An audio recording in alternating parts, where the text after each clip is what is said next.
4 নম্বর সিলিন্ডারের কম্প্রেসার দেখুন, একদমই কম্প্রেসার নেই, দেখতেই পাচ্ছেন।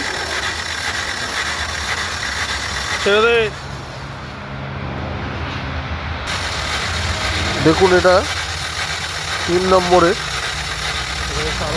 সেম কম্প্রেসার নেই। এটা হচ্ছে 2 নম্বর, দেখুন তবু একটু কম্প্রেসার আছে। আর এইটা হচ্ছে 1 নম্বর, দেখুন 1 নম্বরে আর একটু বেশি কম্প্রেসার আছে, 125। দেখুন আমরা ডিজারের হেড ওপেন করে নিয়েছি। হেড ওপেন করে নেওয়ার পরে লাইনারে কী পজিশান আছে, ভ্যালভের কী পজিশান আছে, টোটালটাই আপনাদেরকে আমরা দেখাবো। দেখুন ভ্যালভ মিসিং হওয়ার কারণ হচ্ছে এই যে পিস্টনের মাথায় যে ডাস্টগুলো পড়ে রয়েছে একদম বালির মতন, এই বালির মতন ডাস্টগুলো গিয়েই ভ্যালভগুলো মিসিং করেছে। কারণ অনেকে প্রশ্ন করতেই পারেন যে ভ্যালভ মিসিং হওয়ার কারণ কী। পিস্টন আমরা খুলবো, দেখুন পিস্টনে গ্যাপ দেখুন, পিস্টনে গ্যাপ অনেক আছে দেখুন। পিস্টনও খুলবো আর ভ্যালভ যে গাড়িতে মিস করছিল সেটা আপনাদেরকে আমরা দেখাচ্ছি কাজ করানোর আগে। ফার্স্ট আগে দেখিয়ে নিই আমরা। হেড পুরো একদম দেখুন এখানে শুকনো আছে, কোনো জল নেই। তো আমরা এখান থেকে কুলেন্ট ঢালছি, দেখুন প্রত্যেকটা ভ্যালভে কুলেন্ট ঢালবো, প্রত্যেক কটা সিলিন্ডারে আমরা কুলেন্ট ঢালছি।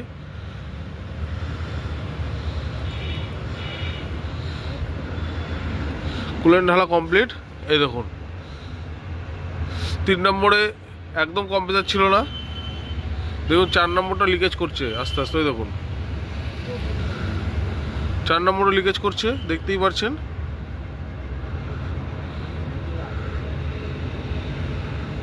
দু নম্বরটাও লিকেজ করছে, এই ভ্যালভটা 2 নম্বরে লিকেজ আছে, দেখে নিন এখানে জল আছে, খুব আস্তে আস্তে স্লোলি লিকেজ করছে।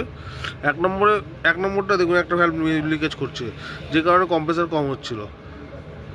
দেখুন এটাতে তো একদমই কম্প্রেসার ছিল না 3 নম্বরে।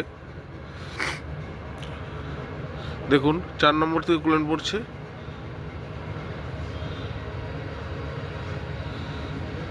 দেখুন 2 নম্বরও লিকেজ করছে আর 1 নম্বরও খুব হালকা হালকা করে লিকেজ করছে। এটা গেল এক্সস্ট ভ্যালভ। এবার ইনলেট আমরা দেখব, ইনলেটের কি পজিশান। তার আগে আমরা এখানটা আবার পুছে নেবো, জলটা ফেলে নেবো।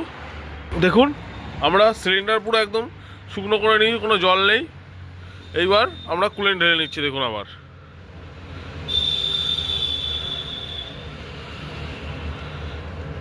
দেখুন ভ্যালভ কেরমায় মিস করছে। দেখুন এটা হচ্ছে 2 নম্বর সিলিন্ডার, 3 নম্বরে দেখুন হুড় করে জল বেরিয়ে যাচ্ছে, 4 নম্বরে দেখুন হুড় করে জল বেরোচ্ছে, হুড় করে, দেখতেই পাচ্ছেন। দেখুন 1 নম্বরটা লিকেজ নেই, যে কারণে 1 নম্বর সিলিন্ডারটা একটু কম্প্রেসার হচ্ছিল। আর দেখুন 3 নম্বরে দেখুন, 2 নম্বরে আর 4 নম্বরে দেখুন কিরমভাবে জল পড়ছে, দেখতেই পাচ্ছেন। তো